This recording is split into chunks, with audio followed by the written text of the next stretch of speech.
organization structure absolutely different from that of Tata's? दोनों में क्या फर्क है और ये फर्क क्यों आया है? मतलब टाटा ने जो अपना ऑर्गेनाइजेशन स्ट्रक्चर बनाया है, जिस तरीके से अपने ऑर्गेनाइजेशन को लाइन अप किया है, वो एयरटेल से अलग क्यों है? इसके क्या कारण है? तो चलो आज की वीडियो में इसी को डिटेल में समझेंगे कि जो दो टाइप के ऑर्गेनाइजेशन स्ट्रक्चर होते हैं, डिविजनल और फंक्शनल, दोनों के कुछ मेरिट्स, कुछ डीमेरिट्स होते हैं, कुछ प्रॉब्लम्स हैं, कुछ एडवांटेजेस हैं, और इसके साथ साथ इनकी सूटेबिलिटी भी है। मतलब if you are running an organisation tomorrow, तो आपको पता होना चाहिए कि अगर ये सारी चीजें आपकी ऑर्गेनाइजेशन में है तो ही आप डिविजनल स्ट्रक्चर बना सकते हैं या तो ही आप फंक्शनल स्ट्रक्चर बना सकते हैं, राइट? वेलकम एवरीवन, आप लोग देख रहे हैं Eco World digital classes. This is business studies series for standard 12। हम लोग कर रहे हैं chapter number 5 which is organising, और टॉपिक चल रहा है ऑर्गेनाइजिंग स्ट्रक्चर। अब ऑर्गेनाइजिंग क्या है, हम इसकी प्रोसेस क्या है, डिविजनल फंक्शनल क्या है, ये सब हम डिटेल में कर चुके हैं। आप में से जिन्होंने ये नहीं समझा है पहले, प्लीज आप जाके डिस्क्रिप्शन बॉक्स में इस लिंक को देखिए और पहले ये वाली वीडियोस को समझिए and then please come back to this particular video. Okay, चलो तो शुरुआत करते हैं। सबसे पहले शुरुआत करते हैं डिविजनल स्ट्रक्चर से। अब डिविजनल स्ट्रक्चर क्या था, याद होगा मैंने कहा था कि जब बहुत सारी प्रोडक्ट लाइंस होती हैं, अलग अलग डाइवर्सिफिकेशन होती है प्रोडक्ट्स की, तब बिजनेसेस क्या करते हैं, एक ही बिजनेस में सारा सेटअप क्रिएट नहीं करते, अलग अलग बिजनेस यूनिट बनाते हैं जो अपने आप में एक प्रॉफिट सेंटर है, जिनका एक हेड है। उस टाइप ऑफ स्ट्रक्चर को हम कहते हैं डिविजनल। जैसे कि टाटा का है, तो Ratan Tata is the CEO of the entire Tata fraternity, लेकिन टाटा केमिकल्स के हेड अलग है, टाटा मोटर्स के हेड अलग है, टाटा मसाले, टाटा ज्वेलरी, टाटा वॉचेस, सबके हेड्स अलग हैं। और ये हर एक जो डिवीजन है ये प्रॉफिट सेंटर की तरह काम करता है, मतलब अपने अपने प्रॉफिट का ध्यान, रिस्पॉन्सिबिलिटी हर कोई लेता है। अब इसका फायदा क्या है? First thing is varied managerial skills. अब मैं तुम्हें यहाँ पे एक बात समझाती हूँ। वेरीड मैनेजरियल स्किल्स मतलब अगर तुम इस कंपनी में जाते हो, टेक एन एग्जांपल, और तुम पहले टाटा मोटर्स ज्वाइन करते हो, टाटा मोटर्स वालों को तुम अच्छे लगे और ऐसा लगा कि यार तुम थोड़ा सा हायरार्की में ऊपर जा सकते हो, तो वो तुम्हें क्या करेंगे, they will move you from Tata Motors to Tata Chemicals, from Tata Chemicals to probably to Tata Masale, then to Tata capital. तो क्या हो रहा है, या तो ये करेंगे या फिर क्या करेंगे, विद इन टाटा मोटर्स कभी तुम्हें एचआर में, कभी तुम्हें मार्केटिंग में, कभी तुम्हें ऑपरेशंस में मूव करेंगे। फायदा फायदा ये कि भाई तुम्हें हर चीज का एक्सपीरियंस हो रहा है, तुम सिर्फ एक डिपार्टमेंट, एक फंक्शन के बंदे बन के नहीं रह गए, स्पेशलिस्ट बन के नहीं रह गए, तुमने कई बिजनेस यूनिट्स को समझा, उनके ग्रास रूट को समझा, डिफरेंट फंक्शंस को समझा। So as a result of that you are a better manager. Better manager कौन होता है? जिसको सारी चीजों की काफी अच्छी समझ है। वर्सेस दैट अगर आप फंक्शनल उसमें हैं स्ट्रक्चर में, तो आप सिर्फ एक काम के मास्टर हैं, मतलब जैसे आप एचआर के मास्टर हैं या फाइनेंस के मार्केटिंग मास्टर हैं। डिविजनल में ऐसा नहीं होता, आपको बहुत सारे रोल्स दिए जाते हैं, रिस्पॉन्सिबिलिटीज दी जाती है, so you can learn a lot. यहाँ पे मुझे एग्जांपल देना है, HUL Hindustan Unilever Limited is known to pick up young graduates. वो क्या करते हैं, सून आफ्टर ग्रेजुएशन आपको ले लेते हैं और 2 साल में जबरदस्त रगड़ाई करते हैं। कैसे? कभी एचआर में डालेंगे, कभी मार्केटिंग में डालेंगे, कभी सेल्स में डालेंगे, कभी ऑपरेशंस में डालेंगे, कभी एक डिवीजन में डालेंगे, कभी दूसरे डिवीजन में डालेंगे। 2 साल के बाद जो उस ग्रूलिंग सेशन से निकल पाता है वो हीरा है अकॉर्डिंग टू देम, और उसको फिर वो कहीं भी मूव कर सकते हैं, पोस्ट कर सकते हैं। तो यानी बहुत ज्यादा स्किल डेवलपमेंट होती है डिविजनल स्ट्रक्चर में, और ये ऑर्गेनाइजेशन के लिए बहुत बढ़िया है क्योंकि आपको ऐसा बढ़िया टैलेंट इन हाउस मिल रहा है। मतलब आपने ग्रेजुएट पकड़ा, उसको 2 साल तैयार किया, अगले 10 साल उसको अलग अलग रोल्स में डालकर उसको तैयार किया, 10 साल के बाद you have a leader in house, बाहर से नहीं चाहिए लगा। तो ये एक बहुत बड़ा फायदा है डिविजनल स्ट्रक्चर का। Okay, second point, accountability.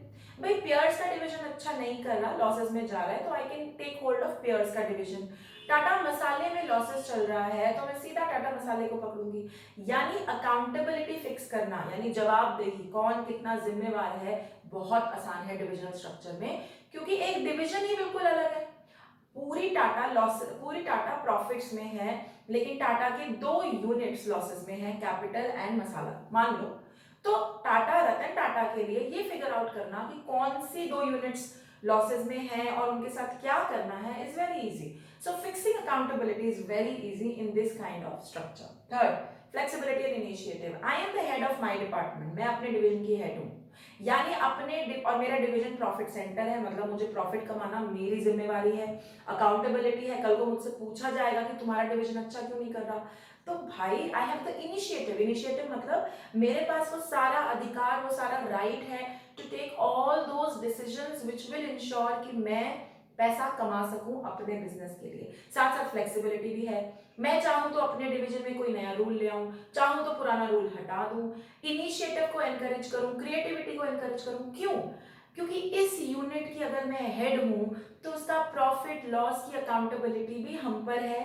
तो उस प्रॉफिट और लॉस को इंश्योर करने के लिए प्रॉफिट होता रहे, काम अच्छा चलता रहे, मेरे पास फ्लेक्सिबिलिटी है. मैं कोई भी डिसीजन ले सकती हूँ, मैं कोई भी इनिशिएटिव ले सकती हूँ. और क्या होता है ना, जब आप लोगों को जिम्मेवारी दे देते हो, इनिशिएटिव उन्हें लेने देते हो, तो वो बहुत बढ़िया काम करते हैं. तो वही चीज यहाँ पर है, ये फायदा है ऑर्गेनाइजेशन की. थर्ड, एक्चुअली क्या होता है ना, डिवीजन में ओनरशिप है. ओनरशिप मतलब आपका डिवीजन है, तुम्हारा डिवीजन है, तुम जानो. अगर तुम्हारा डिवीजन तुम जानो वाली बात आई तब तो तुम जी जान लगाओगे ना उसको ठीक करने में. बस वही वाली बात यहाँ पर है. Next, expansion and growth. देखो भाई, एक्सपेंशन एंड ग्रोथ दो तरीके से. या तो तुम एक प्रोडक्ट में अपनी फैक्ट्री का साइज बढ़ाते जा रहे हो, लेकिन वहां पे सवाल ये उठता है कितना साइज बढ़ा लोगे, एक ही चीज की कितनी फैक्ट्रियां लगा लोगे. असली एक्सपेंशन एंड ग्रोथ तो तब आती है जब तुम मल्टीपल प्रोडक्ट्स में घुसना शुरू करते हो. लेकिन मल्टीपल प्रोडक्ट्स का मतलब है तुम्हें बार बार ऑर्गेनाइजिंग करनी पड़ेगी, बार बार अलग अलग डिवीजन बनाने पड़ेंगे, बार बार अलग अलग डिपार्टमेंट बनाने पड़ेंगे, है ना. तो डिविजनल स्ट्रक्चर ये बहुत आसानी से करने देता है. If you want to grow and expand and move into multiple products, divisional product वाला स्ट्रक्चर, डिविजनल स्ट्रक्चर ये आपके लिए आसान कर देगा. कुछ नहीं करना, आज एक यूनिट जूतों का है, कल एक यूनिट वॉचेस का बना दो, बिल्कुल अलग यूनिट क्रिएट कर दो, अलग लोग हायर कर दो, वो अलग अपना देखेंगे, हम अपना देखेंगे, लेकिन कंपनी तो ग्रो कर गई. पहले कंपनी सिर्फ वॉचेस बनाती थी या शूज बनाती थी, अब वॉचेस भी बना रही है. तो एक्सपेंशन एंड ग्रोथ में divisional structure is always very helpful. ठीक है, तो समझ में आ गया मेरे. नटशेल में स्किल बहुत डेवलप होता है, बहुत ओनरशिप आती है, अकाउंटेबिलिटी बड़ी आसान है ढूंढनी और ग्रोथ करने में बहुत आसान. अब प्रॉब्लम क्या है, डीमेरिट्स क्या है, इशू क्या है. पहला इशू भाई, लड़ाई झगड़ा बहुत है, कॉन्फ्लिक्ट ऑफ इंटरेस्ट बहुत है. क्यों है कॉन्फ्लिक्ट ऑफ इंटरेस्ट? अब इसको देखो, तुम टाटा मसाले में, मैं टाटा कैपिटल में. है तो हम दोनों टाटा, बट ये किसको याद है कि तुम भी टाटा और मैं भी टाटा. याद तो ये है ना कि तुम मसाले में हो और मैं कैपिटल में हूं. तुम्हारा काम है मसाले का प्रॉफिट हाई करना, मेरा काम है कैपिटल का प्रॉफिट हाई करना. और टाटा तो एक ही है. तो हम क्या करेंगे, हमको रिसोर्सेज चाहिए, मुझे पैसे चाहिए, अपनी टाटा कैपिटल में इन्वेस्टमेंट करने के लिए पैसे चाहिए. तो मैं किसके पास जाऊंगी? रतन टाटा के पास. तुम भी किसके पास जाओगे? रतन टाटा के पास. यानी तुम और मैं एक ही जगह से रिसोर्सेज खींचेंगे, तो ऑब्वियसली लड़ाई तो होगी ना. मुझे भी चाहिए, तुम्हें भी चाहिए, और हम भूल जाते हैं कि हम सेम ऑर्गेनाइजेशन में हैं. हम खुद को अलग अलग कंपनीज की तरह व्यू करते हैं. So there is a lot of conflict of interest, यानी हमारे बीच में लड़ाई झगड़ा इश्यूज होने के बहुत चांसेस हैं, बिकॉज हम एक ही रिसोर्स से पैसा लेने वाले हैं, हम सब एक ही कंपनी का हिस्सा है, लेकिन हमें ये बात याद नहीं रहती क्योंकि अलग डिविजन्स की तरह हम देखते हैं. तो lot of times practically what happens is, जो लोग अलग डिविजन्स में काम करते हैं वो बिल्कुल भूल जाते हैं कि वो एक ही कंपनी का हिस्सा है. वो टाटा केमिकल वाले खुद को टाटा केमिकल वाले ही समझते हैं, दे डोंट थिंक कि जो दूसरी कंपनी है वो भी टाटा है. तो as a result of that, क्योंकि रिसोर्सेज शेयर्ड हैं, आपका इंटरेस्ट शेयर्ड है, there is a lot of conflict that can happen in a divisional structure. बहुत कॉन्फ्लिक्ट्स होते हैं. ठीक है. Second, cost. अब ऑर्गेनाइजेशन के पॉइंट ऑफ व्यू से सोचो. अब रतन टाटा, तुम रतन टाटा हो, लेट्स थिंक लाइक दैट. तुम टाटा के सीईओ, तुमने 4 बिजनेस यूनिट बनाए, अब एक पांचवा भी बनाना है, और पांचवा बनाने में फिर वही सारे खर्चे करना है, फिर वही जमीन, फिर वही बिल्डिंग, फिर वही फर्नीचर, फिर वही एचआर मार्केटिंग, ये सब, फिर वही बंदे, फिर ट्रेनिंग, फिर सब कुछ, अगेन द सेम थिंग्स. यानी lot of duplication happens of activities and of assets. As a result of that company को ज्यादा खर्चा करना पड़ता है, पैसे ज्यादा लगाने पड़ते हैं. भाई बिल्डिंग टाटा केमिकल वालों की भी थी, तो बिल्डिंग टाटा मसाले वालों की भी होगी. वहां फर्नीचर था तो यहाँ भी होगा. वहां 4 डिपार्टमेंट में 100 लोग थे तो यहाँ भी 100 लोग होंगे. यानी आप बार बार डुप्लीकेशन कर रहे हैं। इधर भी एचआर है, पता है डिविजनल में कैसे होता है, एचआर मैनेजर ऑफ टाटा मसाले, HR manager of Tata Capital, HR manager of Pears, HR manager of Dove, है तो एचआर मैनेजर, लेकिन 4 अलग लगाने पड़ रहे हैं। तो व्हाट हैपेंस इज कॉस्ट बढ़ती है, और कॉस्ट बढ़ने से it's a demerit, obviously problem है।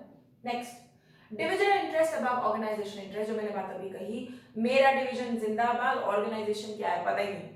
That is what happens. I have seen people literally saying यार Pears is better than Dove, okay? क्योंकि Pears and Dove दोनों सोप्स हैं, सोप मार्केट में कॉम्पिटिटर है लेकिन है एक ही उसकी, तो Pears and Dove, Pears better है Dove से, तुम्हारी Dove तो बकवास है। They forget that they are part of the same organization, एक ही कंपनी का हिस्सा है, लेकिन मेरा डिवीजन बेस्ट है तो Pears बेस्ट है, Pears को बेस्ट करने के लिए ना Dove की तो मैं बैंड बजा दूंगी, जो मर्जी हो जाए, Pears ही नंबर 1 होगा, that kind of a thing. So हमेशा क्या होता है, डिविजनल इंटरेस्ट को ऊपर रखते हैं, ऑर्गेनाइजेशन इंटरेस्ट को भूल जाते हैं, जो ऑर्गेनाइजेशन के लिए अच्छी नहीं है। तुम सोचो तुम स्कूल में हो, 12th है वर्सेस 12th भी लड़ रहे हो बैठ के, लेकिन अगर इंटर स्कूल कंपटीशन और तुम वहां भी 12th है 12th भी करो तो बात ही खत्म होगी ना, तुम्हारी स्कूल तो खत्म है, टीम ओवर है, right? So that kind of a thing happens in this, जो एक प्रॉब्लम हो सकती है ऑर्गेनाइजेशन। क्लियर? ऑलराइट। सुटेबिलिटी कहाँ लगनी चाहिए, थंब रूल याद रखो, जहां मल्टीपल प्रोडक्ट्स हैं, जहां डाइवर्सिफिकेशन ऑफ प्रोडक्ट्स है, इस पे ध्यान देना, क्योंकि यहां मैं डाइवर्सिफिकेशन ऑफ एक्टिविटीज बोलूंगी, कंफ्यूज नहीं होना। डाइवर्सिफिकेशन मतलब बहुत ज्यादा प्रोडक्ट्स हैं, मल्टीपल प्रोडक्ट लाइंस है, वहां आप डिविजनल स्ट्रक्चर यूज कर सकते हैं। और अगर आपका एक्सपेंशन एंड ग्रोथ का बहुत फंडा है, आप बहुत बड़ी ऑर्गेनाइजेशन बनाना चाहते हैं, तो भी डिविजनल स्ट्रक्चर काम आएगा। Are we clear? Case study point of view से product lines, diversification of product lines, conflict of interest, इन सब चीजों पे ध्यान रखना, ये बहुत आते हैं। ओके, अब चलते हैं दूसरे टाइप की ऑर्गेनाइजेशन स्ट्रक्चर पे, विच इज फंक्शनल। फंक्शनल क्या है, जॉब्स या फंक्शन के हिसाब से ऑर्गेनाइजेशन को ऑर्गेनाइज करना, यानी एचआर वाले अलग, मार्केटिंग वाला अलग, फाइनेंस वाला अलग, दैट्स फंक्शनल। फंक्शनल के भी कुछ फायदे और नुकसान है, तो मेरिट डिस्कस करते हैं। पहला, ऑक्यूपेशनल स्पेशलाइजेशन है फंक्शनल में। What is occupational specialisation? Occupation क्या होता है, तुम्हारा काम, और स्पेशलाइजेशन तुम उसके एक्सपर्ट। मतलब फंक्शनल में हर डिपार्टमेंट में अपने अपने काम का एक्सपर्ट बंदा होता है, और बार बार साल प्रति साल वो वही काम करता रहता है, तो वो अपने काम में एक्सपर्ट हो जाता है, that is what we call as occupational expert. तो ऐसे लोग हायर होते हैं कि ये ना ट्रेनिंग एंड डेवलपमेंट का स्पेशलिस्ट है, ये ना टैक्सेशन का स्पेशलिस्ट है। कहने का क्या मतलब है कि फला बंदा ट्रेनिंग एंड डेवलपमेंट का एक्सपर्ट है और ये बंदा टैक्सेशन का एक्सपर्ट है। ये फंक्शनल स्ट्रक्चर में ये इस चीज को बढ़ावा मिलता है। क्यों? क्योंकि आप साल प्रति साल वही काम कर रहे हैं, और इसका फायदा ऑर्गेनाइजेशन को मिलता है, क्योंकि तुम तो एक्सपर्ट हो, तुम तसल्ली से अपना काम फटाफट संभाल लोगे। That is why functional structure का जो सबसे बड़ा मेरिट है वो occupational specialisation. Second, control and coordination आसान है। क्यों? एचआर वाला बंदा एचआर का काम संभाल रहा है, फाइनेंस वाला बंदा फाइनेंस का काम संभाल रहा है, आपस में कोऑर्डिनेट करना भी आसान है, क्योंकि हर कोई अपना अपना काम कर रहा है और दे कैन इजीली कोऑर्डिनेट। अच्छा ठीक है भाई, लोग लाने हैं तुम लाना, मार्केटिंग करनी है तुम करना, अब चलो मिलके डिस्कस करते हैं कैसे काम करें। This is very clear in a functional structure. Divisional में कई बार ये ब्लर्ड हो जाता है। Third, minimum duplication of effort. Why? Because marketing का person, whatever marketing person will do is not going to be same as HR person. Let me take an example. Marketing वाला बंदा cell करता है, HR वाला बंदा नौकरी पे लोगों को रखता है, मार्केटिंग वाला बंदा एडवर्टीजमेंट में क्या क्या आएगा वो करता है, एचआर वाला बंदा ट्रेनिंग करता है, मार्केटिंग वाला बंदा प्राइस सेट करता है, एचआर वाला बंदा कॉम्पनसेशन, इनको सैलरी कितनी मिलेगी वो सोचता है। तुम देख रहे हो ना, मैंने दोनों डिपार्टमेंट के काम बोले, एब्सोल्युटली सेम नहीं है। मिनिमम डुप्लीकेशन होती है, कभी कभार हो जाती है, लेकिन बहुत ही कम, क्योंकि हर कोई अपना अपना अलग काम कर रहा है। There is no duplication of effort, resources बचते हैं। Third, sorry D, training is easier, it's very easy to train. Why? You are from finance department, obviously you would want to learn something related to finance, तो तुमको finance की training में डाल देती हूँ। Marketing वाले बंदे को डिजिटल मार्केटिंग सिखानी है तो उसको डिजिटल मार्केटिंग की ट्रेनिंग में डाल देती हूँ। कोई कंफ्यूजन नहीं है, तुमको सब कुछ सीखने की जरूरत नहीं है, अपने काम से रिलेटेड सीखो। हाँ, कुछ ट्रेनिंग्स ऐसी होती हैं जो सबके लिए होती हैं, which are behavioural trainings, you know, how to be a good team player, how to have strong interpersonal relations. Interpersonal relation मतलब कोई लोगों को ना काम बहुत अच्छा करना आता है, बात नहीं करनी आती, तो झगड़ते रहते हैं पूरा टाइम अपनी टीम से, ऐसे लोगों के लिए भी ट्रेनिंग होती है। चलो वो अलग टाइप की ट्रेनिंग है। लेकिन आपको आपके काम से रिलेटेड ट्रेनिंग तक पहुंचाना इस स्ट्रक्चर में बहुत आसान है। डिविजनल में तो कंफ्यूजन ही है भाई, तुम तो पियर्स के एचआर मैनेजर हो, वो डव का एचआर मैनेजर है, अब तुम्हारी ट्रेनिंग कैसे करे? पियर्स वाली ट्रेनिंग अलग होगी, डव वाली ट्रेनिंग अलग होगी, यहाँ कोई प्रॉब्लम नहीं, ठीक है। लेकिन डीमेरिट्स भी हैं। डीमेरिट्स पहला, ऑर्गेनाइजेशन ऑब्जेक्टिव किसी को नहीं याद रहते, पता ही नहीं होते, याद क्या रहेंगे, that's a fact. I have seen it first hand. Marketing वाला टारगेट टारगेट टारगेट टारगेट है ना, प्रोडक्शन वाला फटाफट प्रोडक्ट प्रोड्यूस करो, किसी को नहीं पता कि ऑर्गेनाइजेशन ऑब्जेक्टिव क्या है, ना पता है, ना लेना देना है, और ना ही अलाइनमेंट है। तो क्या होता है ना, in the process you become very personal, you are like I want to be the best recruiter, मेरे से अच्छा तो कोई एचआर वाला होना ही नहीं चाहिए। बात तो तुम्हारी थी नहीं, बात तो ऑर्गेनाइजेशन की थी, तो वो सारी कहानी यहाँ पे खो जाती है। Second, conflict of interest, lack of coordination, ये बहुत अच्छा एग्जांपल है। मैंने शायद कोऑर्डिनेशन जब करवाया था तब भी एग्जांपल लिया था। प्रोडक्शन और सेल्स वालों के बीच का 36 का आंकड़ा याद करो, यहाँ याद आएगा। प्रोडक्शन वाले कहते हैं तुम नलायक, तुम्हें बेचना नहीं आता। सेल्स वाले कहते हैं हम तो ठीक बताते हैं, तुम प्रोडक्ट में चेंज ही नहीं लाते हो, कैसे काम चलेगा, हम कैसे बेचें तुम्हारा रद्दार प्रोडक्ट। ओके, और ये हर जगह होता है। अभी हाल फिलहाल में मैंने किसी के बीच में ये कॉन्वर्सेशन सुनी है। So what happens is there is a lot of conflict of interest. HR वाले कुछ नहीं करते, फाइनेंस वाले सारा काम करते हैं, मार्केटिंग के बिना काम नहीं चलेगा, ऐसे ऐसे डायलॉग्स मारते हैं। When they don't realize that it is their entire whole which is going to run the organization efficiently, they don't realize that हर कोई अपना अपना मैं तेरा यही करता रहता है, तो उसकी वजह से क्या होता है, there is a lot of lack of coordination जो organization को नुकसान पहुंचाती है। And finally, inflexibility, एक तो accountability hold करना मुश्किल, एचआर मतलब लॉसेस हो गए हैं तो कौन सा डिपार्टमेंट उसके लिए जिम्मेवार है, किस पे उंगली रखें कि तुम्हारी वजह से लॉसेस हुए ऑर्गेनाइजेशन, कोई नहीं। फ्लेक्सिबल नहीं है, हम तो जी एचआर के, हम नहीं फाइनेंस का काम कर सकते, हमें क्या पता फाइनेंस क्या करेगा। फाइनेंस वाले कहते हैं हमको क्या पता सेल्स वाले क्या करेंगे। बहुत ज्यादा इनफ्लेक्सिबिलिटी। और एक और प्रॉब्लम है जो इसमें होता है, क्योंकि आप एक ही काम साल प्रति साल करते आए हैं और आप एक्सपर्ट बन चुके हैं, आपको बहुत भयंकर ईगो हो जाता है कि मेरे से पूछ रहे हो, मुझे बहुत अच्छा काम आता है। Then one, you are not willing to appreciate दूसरे बंदे का काम। आपको लगता है बस आपका ही काम है, बाकी तो बकवास टाइम पास कर रहे हैं, तो आप उसको भी अप्रिशिएट नहीं कर पाते। दूसरा, आप इतने इनफ्लेक्सिबल हो जाते हैं कि आप कुछ नया सीखना भी नहीं चाहते, जो ऑर्गेनाइजेशन को नुकसान दिलाता है। इसीलिए आजकल ना मैट्रिक्स ऑर्गेनाइजेशन आ रही है। मैट्रिक्स ऑर्गेनाइजेशन समझते हो, मतलब तुम एक डिपार्टमेंट के अंडर हो लेकिन साथ साथ तुम किसी और डिपार्टमेंट का भी एक प्रोजेक्ट कर रहे हो। ऐसा क्यों करते हैं? ताकि इंप्लॉइज में मल्टीपल स्किल्स डेवलप न हो। अब फॉर एग्जांपल मैं एचआर में थी, तो मैं एक फाइनेंस का प्रोजेक्ट भी कर रही थी, तो एचआर तो मेरी ऑक्यूपेशन स्पेशलाइजेशन है, लेकिन मैं फाइनेंस का प्रोजेक्ट कर रही हूँ तो मैं कुछ वहां भी सीखूंगी, तो मैं ऑलराउंड टैलेंट डेवलप होंगी। And as a result of that, कल को ऑर्गेनाइजेशन को अगर एक लीडर चाहिए होगा जहां मल्टीपल चीजों की समझ होनी चाहिए, वहां मैं फिट इन कर जाऊंगी, and that is going to be a benefit for the organisation. Clear? Alright. Suitability कहां चलता है, इसमें याद रखना, डाइवर्सिफाइड एक्टिविटीज, उधर है डाइवर्सिफाइड प्रोडक्ट। जब मल्टीपल प्रोडक्ट लाइंस हो तो डिविजनल, जब मल्टीपल एक्टिविटीज हो, बहुत सारे फंक्शंस हो, तो फंक्शनल। और आपको हाई डिग्री ऑफ स्पेशलाइजेशन चाहिए। फॉर एग्जांपल हमारी टेक्नोलॉजी कंपनी है, तो हम ढूंढते हैं कि टेक्नोलॉजी के एक्सपर्ट चाहिए हमको, जिन बंदों को जबरदस्त एंड्रॉइड पे आईओएस पे काम करना आता है, वो चाहिए हमको। अगर आपको हाई डिग्री ऑफ स्पेशलाइजेशन चाहिए तो भी ये वाला स्ट्रक्चर ही चलेगा, क्योंकि दिस प्रमोट्स ऑक्यूपेशनल स्पेशलाइजेशन। ठीक है, आगे क्लियर? दोनों डिविजनल, फंक्शनल, मेरिट, डीमेरिट सब क्लियर है। केस स्टडीज बहुत आती हैं, पिछला वीडियो बहुत ध्यान से देखना। और अगर तुम लोग मुझे यूट्यूब पे देख रहे हो तो like, share, subscribe and comment करना बिल्कुल मत भूलिएगा। And next video coming up is on delegation, कि डेलीगेशन क्या है, इसके डिफरेंट फीचर्स क्या हैं, उसको हम डिटेल में डिस्कस करेंगे। Till then bye bye, take care.